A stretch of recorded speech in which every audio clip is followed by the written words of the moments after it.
Good evening to all. In this video we will discuss Kohlberg's theory of moral development. इस video में हम बात करेंगे Kohlberg का नैतिक विकास का सिद्धांत। जब हम बात करते हैं लॉरेंस कोलबर्ग की, जो कि अमेरिकन साइकोलॉजिस्ट हैं, आपके अमेरिकन मनोवैज्ञानिक, इनका जो सिद्धांत है Lawrence Kohlberg's theory of moral development या लॉरेंस कोलबर्ग का नैतिक विकास का सिद्धांत, जो कि 1958 में आया था। इस सिद्धांत को दिया था इन्होंने, जिसका बेस था आपका जीन पियाजे थ्योरी ऑफ मोरल डेवलपमेंट या जीन पियाजे का नैतिक विकास का सिद्धांत। इन्होंने अपने सिद्धांत में बताया है कि बालक में जो नैतिक विकास होता है वो जन्मजात नहीं होता है। बालक में जो नैतिक विकास इन्वायरमेंट से सीखा जाता है, वो इन्वायरमेंट उसका घर का होता है, उसके आस पड़ोस का होता है और उसके समाज का होता है। इनके द्वारा नैतिक विकास डेवलप होता है, ठीक है। और मोरल डेवलपमेंट भी एक सिस्टमेटिक वे में होता है, कुछ स्टेप्स होते हैं। चलिए हम बात कर लेते हैं यहाँ पर नैतिक विकास की। तो नैतिक विकास में सबसे पहले हम जानेंगे कि नैतिकता क्या होती है, मोरलिटी क्या होती है। तो नैतिकता क्या होती है, आपकी सही गलत में अंतर करना। नैतिकता समाज का वह मानदंड है जो सभ्य समाज के द्वारा स्वीकृत होता है या हमारे वे वर्ग जो समाज में स्वीकृत किए जा सकें। तो अब इसमें क्या होता है, जब हम नैतिकता की बात करते हो तो सही गलत में सोचते भी हैं, कौन सी चीज़ सही है कौन सी चीज़ गलत है। पर्सन टू पर्सन प्रत्येक व्यक्ति उसके बारे में सोचता है, क्या पॉजिटिव इम्पैक्ट होंगे क्या नेगेटिव इम्पैक्ट होंगे वहाँ पर। तो ये सोचने की जो प्रोसेस होती है, जो थिंकिंग प्रोसेस होती है, इसको हम बोलते हैं नैतिक सोच या मोरल रीजनिंग, ठीक है, या नैतिक तर्कना। इसके बाद जब हम मोरल रीजनिंग कर रहे होते हैं, किसी के बारे में सोच रहे होते हैं, उसकी पॉजिटिव फीडबैक क्या होंगे, नेगेटिव फीडबैक क्या होंगे, तो जो हमारा सोचना होता है उसमें उसको हम बोलते हैं मोरल डिलेमा। मोरल डिलेमा का मतलब ये होता है, कोई ऑप्शन हमको दिया जाता है, अब उस ऑप्शन में से आपको वो ऑप्ट करना है। वो ऑप्शन आप नैतिक तरीके से भी कर सकते हैं, अनैतिक तरीके से भी कर सकते हैं। और वो मान लो अनैतिक तरीके से आप जल्दी कर पाएंगे, लेकिन अब आप वहाँ पर आपके अंदर डिलेमा है, दुविधा है कि हम इसको किस तरह से करें कि समाज के द्वारा भी स्वीकार हो और हो पाए। तो आपके अंदर जो कॉन्फ्लिक्ट चल रहा होता है उसको हम बोलते हैं मोरल डिलेमा, नैतिक दुविधा, अनैतिक द्वंद्व, ठीक है। चलिए अब हम बात कर लेते हैं यहाँ पर स्टेजेस ऑफ मोरल डेवलपमेंट या नैतिक विकास की अवस्थाएँ। कोलबर्ग के द्वारा नैतिक विकास की 3 अवस्थाएँ बताई गई हैं। पहली अवस्था प्री कन्वेंशनल लेवल, जिसका एज है आपका 4 साल से 10 वर्ष, ठीक है। दूसरा है आपका कन्वेंशनल लेवल, जिसका एज है आपका 10 साल से 13 साल तक, जिसको हिंदी में हम बोलते हैं परंपरागत स्तर। प्री कन्वेंशनल को हम बोलते हैं पूर्व परंपरागत स्तर। लास्ट आपका जो लेवल है, जो स्टेज है, उसको हम बोलते हैं पोस्ट कन्वेंशनल लेवल। 13 साल से यंग एडल्टहुड तक या युवावस्था तक या प्रौढ़ावस्था तक, जिसको हम हिंदी में बोलते हैं उत्तर परंपरागत स्तर, ठीक है।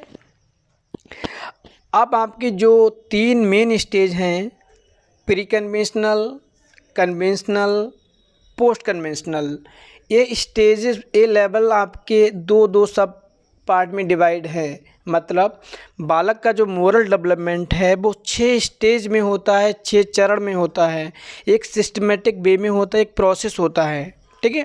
तो अब हम जब यहाँ पर बात करते हैं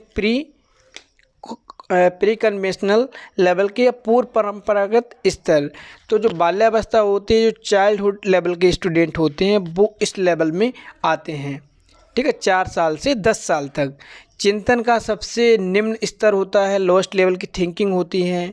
और जो आपकी मोरलिटी होती है, नैतिकता होती है, वो एक्सटर्नली कंट्रोल की जाती है। मतलब इस स्तर पर बालक को क्या सही है क्या गलत है का ज्ञान नहीं होता है। बाहर से मिलने वाली सज़ा या उपहार या दंड का प्रभाव उसके ऊपर पड़ता है वहाँ पर, ठीक है। तो पहला आपका प्री कन्वेंशनल या पूर्व परंपरागत स्तर, इस स्तर पर बालक में नैतिकता दूसरों के मानकों के द्वारा आधारित की जाती है। वो दूसरे मानक कौन होंगे, परिवार में मम्मी पापा और उसके परिवार के सदस्य। बालक अपनी आवश्यकताओं की पूर्ति को ही नैतिक यहाँ पर मानता है। क्यों? क्योंकि ईगो सेंट्रिक वाला कॉन्सेप्ट यहाँ पर भी चलता है। बच्चे के अंदर नैतिक तर्क शक्ति, मोरल रीजनिंग का अभाव पाया जाता है और नैतिकता बाहरी तत्वों के द्वारा निर्धारित की जाती है, जैसे घर, पड़ोस, स्कूल। ठीक है। अब यहाँ पर भी आपकी 2 स्टेज हैं प्री कन्वेंशनल में। पहली स्टेज है आपकी आज्ञाकारिता और सज़ा अभिविन्यास, या इसको हम बोलते हैं stage of order and punishment, आज्ञा एवं दंड की अवस्था। ठीक है। अब यहाँ पर क्या होता है, बच्चे का जो मोरल, जो नैतिक सोच होती है वो पनिशमेंट से बंधी होती है। कैसे? अब बच्चा यहाँ पर सोचता है अगर कुछ गलत काम करेगा तो वहाँ पर उसको डांट पड़ेगी या उसके माता पिता उसको दंड देंगे वहाँ पर, तो इस वजह से बच्चा वहाँ पर गलत कार्य नहीं करता है। यहाँ पर बच्चा क्या होता है, इंटरनल जो एक्सटर्नली कंट्रोल होता है, उसके अंदर कोई मोरल डेवलपमेंट नहीं होता, लेकिन वो दंड से बचने के लिए या पुरस्कार को पाने के लिए इस तरह की बात करता है। बड़ों की बात नहीं मानेंगे तो बड़े उसको दंडित वहाँ पर करेंगे। तो ये पहला चरण है आपका किसका, नैतिक विकास का, बच्चे का प्री कन्वेंशनल में। इसमें बच्चे यहाँ पर बाहरी सत्ता होती है जो माता पिता उनके ऊपर डिपेंड वहाँ पर करता है। ठीक है। सेकंड जो स्टेज है आपकी, इसको हम बोलते हैं इंस्ट्रूमेंटल रिलेटिविटी स्टेज, या यांत्रिक साधन सापेक्षता अवस्था, या स्टेज ऑफ ईगो, या stage of ego centric. Hindi में बोलेंगे हम उसको विनिमय या अहंकार की अवस्था, या आत्म केंद्रित की अवस्था। ठीक है। तो अब यहाँ पर क्या होता है, बालक एक दूसरे के ऊपर डिपेंड रहता है। यदि तुम हमारा वर्क करोगे तो हम तुम्हारा वर्क करेंगे, यदि तुम हमारा वर्क नहीं करोगे तो हम तुम्हारा वर्क नहीं करेंगे। मतलब एक दूसरे पर हित साधने का कार्य यहाँ पर करते हैं। ईगो सेंट्रिक क्या होता है, आत्म केंद्रित, आपका अपनी इच्छा के अनुसार कार्य करेगा, अपने हित का कार्य करेगा, कुछ गलत नहीं है। यदि आप उसकी इच्छा पूरी कर देंगे तो वो आपकी इच्छा पूरी वहाँ पर करेगा। ठीक है।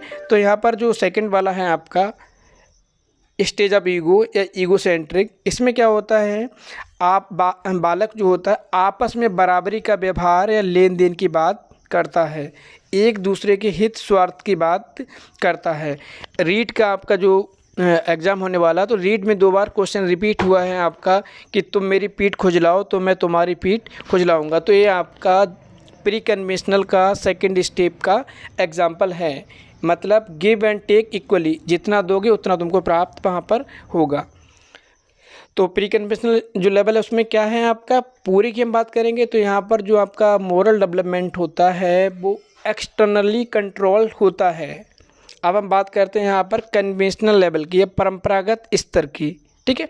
परंपरागत जो स्तर है आपका, परंपरागत स्तर में क्या होता है, जो बच्चे का बिहेवियर होता है, परंपरागत स्तर में क्या होता है, 10 से 13 वर्ष तक के बालक इसमें इंक्लूड होते हैं।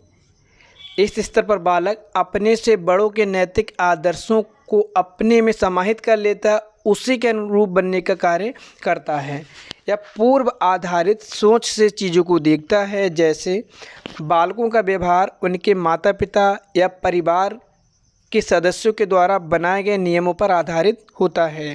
ठीक है। यहाँ पर कौन से बच्चे आपके आएंगे, जो उच्च प्राथमिक स्तर में पढ़ रहे होंगे या अपर प्राइमरी लेवल में होंगे। यहाँ पर जो नैतिकता होती है वो नियम व सिद्धांत के आधार पर होती है। ठीक है। नैतिकता यहाँ पर क्या होता है, देखो प्री कन्वेंशनल वाले में क्या था, एक्सटर्नल कंट्रोल था, बाह्य नियंत्रण था। अब यहाँ पर जो नियंत्रण है वो सोशल नियंत्रण है, यहाँ पर सोशल कंट्रोल है, सामाजिक नियंत्रण है। यहाँ पर जो बच्चा जो वर्क करेगा वो समाज को प्रसन्न करने के लिए करेगा, अपनी वैल्यू बढ़ाने के लिए यहाँ पर करेगा। ठीक है। तो इसमें जो पहली अवस्था आपकी है कन्वेंशनल लेवल में, तीसरा स्टेज। ठीक है। 2 स्टेज आपके हो गए प्री कन्वेंशनल में। कन्वेंशनल में तीसरा चरण है आपका मोरल डेवलपमेंट का, तीसरा स्टेज है स्टेज ऑफ एप्रिसिएशन, मतलब प्रशंसा की अवस्था, या गुड बॉय गुड गर्ल, या अच्छा लड़का अच्छी लड़की, या अच्छे पारस्परिक संबंध की अवस्था। अब अच्छे पारस्परिक संबंध की अवस्था है यहाँ पर दूसरों का ख्याल रखा जाता है, निष्पक्ष व्यवहार किया जाता है। बालक अपने माता पिता के द्वारा दिए गए निर्धारित किए गए जो उनका संस्कार होते हैं, नैतिक मापदंड को अपनाते हैं। यहाँ पर एक दूसरे को खुश करना या प्रसन्न करना, उनकी स्वीकृति पाने के लिए किया जाता है। फॉर एग्ज़ाम्पल, जब आपके यहाँ कोई मेहमान आता है, छोटे बच्चे होते हैं तो वहाँ पर क्या होता है, आप सिखाते हैं कोई मेहमान आएगा, पैर छूना है, नमस्ते करना है। तो आप जब बच्चा पैर छूता है, नमस्ते करता है, तो कहते हैं मेहमान देखो कितना अच्छा बच्चा है। वहाँ पर ऐसे कोई मेहमान आता है, आप उल्टी सीधी हरकतें करते हैं, तो वहाँ पे क्या कहेंगे आपसे कि बैड बॉय हो, बैड गर्ल हो। तो यहाँ पर बच्चा अपने आप को अप्रिसिएट कराने के लिए इस तरह की एक्टिविटी करता है कि उससे जो उसका मेहमान आया वो समाज में जाए तो उसकी प्रशंसा की जाए। तो यहाँ पर क्या होता है, जो सोशल जो कंट्रोल होता है वो सोशल कंट्रोल होता है। अगला इसका जो चौथा स्टेज है या मोरल डेवलपमेंट का जो चौथा चरण है, उसको हम कहते हैं stage of respect for social system या सामाजिक व्यवस्था के प्रति सम्मान की अवस्था या अथॉरिटी मेंटेनिंग ओरिएंटेशन, जिसको हम कह सकते हैं अधिकार संरक्षण अभिमुखता। ठीक है, तो अब इसमें क्या होता है आपका stage of respect for social system. अब यहाँ पर नैतिकता आपके अंदर आ जाती है, सामाजिक आदेश हैं, कानून हैं, न्याय हैं, कर्तव्य हैं, इनके प्रति आप जागरूक वहाँ पर होते हैं। ठीक है, तो अब यहाँ पर क्या होता है, अच्छे बुरे का ज्ञान आपको हो जाता है, कौन सा कार्य समाज के लिए समाज के हित में है, कौन सा कार्य समाज के हित में नहीं है, न्याय तथा कर्तव्य को समझने लगते हैं, कानून के दायरे में रहते हैं, सामाजिक गुण को धारण करते हैं। सामाजिक गुण कौन से हैं, नैतिकता है, सामाजिक आदेश हैं आपके, कानून हैं, न्याय हैं, उसके कर्तव्य हैं कुछ। ठीक है, तो अब यहाँ पर बच्चा सामाजिक हितों को ध्यान में रखते हुए कार्य करता है। ठीक है, तो यहाँ आपका हो गया कौन सा, कन्वेंशनल लेवल पहला आपका यहाँ पर हो गया। तीसरा स्टेज कौन सा है इसमें, स्टेज ऑफ एप्रिसिएशन प्रशंसा की अवस्था, या चौथा स्टेज है आपका stage of respect for social system. प्रशंसा की चाहत में क्या करता है, प्राप्ति के लिए इस तरह के कार्य करता है और दूसरों के साथ में निष्पक्ष व्यवहार करता है। लास्ट जो आपका लेवल है पोस्ट कन्वेंशनल लेवल, यहाँ पर बच्चे का पूरा जो उसका डेवलपमेंट होता है, मोरल डेवलपमेंट कंप्लीट हो चुका होता है या होने वाला होता है। और यहाँ पर जो बच्चे होते हैं वो प्रौढ़ावस्था तक जाते हैं, युवावस्था तक जाते हैं। तो इसमें क्या होता है, इस स्तर पर बालक स्वयं के नैतिक नियम विकसित करता है। ध्यान देने योग्य बात, पहला क्या था, जो आपका प्री ऑपरेशनल स्टेज था, ये प्री कन्वेंशनल स्टेज था। ठीक है, उसमें जो आपका कंट्रोल था वो एक्सटर्नल था, बाहरी कंट्रोल था। सेकंड में क्या था, कन्वेंशनल में सोशल कंट्रोल था। बच्चा वहाँ पर जो अपने मोरल डेवलपमेंट था उसको समाज के दायरे में कंट्रोल करता है, जिससे कि उसको समाज में प्रशंसा मिले। अब जो लास्ट वाला स्टेज है आपका, यहाँ पर बच्चा इंटरनली कंट्रोल होता है, अपने नैतिक मानदंड बनाता है। ठीक है, तो इसका आपका इसमें क्या होता है, उन्हीं बातों को नैतिक मानता है जो लोगों के कल्याण से संबंधित होती है। नैतिक विकास का आपका उच्चतम स्तर है।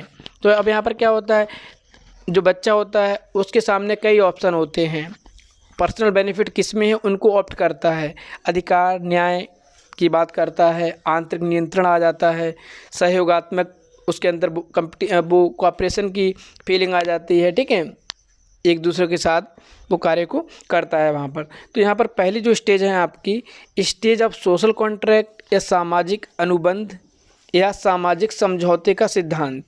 ठीक है, अब इसमें क्या होता है आपका जो सामाजिक समझौते का सिद्धांत है, स्टेज ऑफ सोशल कंट्रोल व्यक्ति के ऊपर डिपेंड करता है वो किस तरह से समाज में अपने नैतिक आचरण को दिखाता है। क्योंकि कुछ नियम या कुछ नैतिकता आपके मूल्य, आपके नियम, आपके सिद्धांत, आपके कानून से भी ऊपर हो सकते हैं। तो यहाँ पर जो फीचर्स क्या हैं इस स्टेज के, आपके वैकल्पिक रास्तों को ढूंढना जो आपके लिए बेनिफिशियल हैं, उपयुक्त ऐसे रास्ते ढूंढना बहुत ज़्यादा इजी हो और जल्दी से आप ऑप्ट कर पाएँ, समाज में स्वीकार्य हो, या बहुमत द्वारा कोई निर्णय है आपके उन निर्णय का पालन करना, जैसे लोकतांत्रिक सरकार आपकी होती है।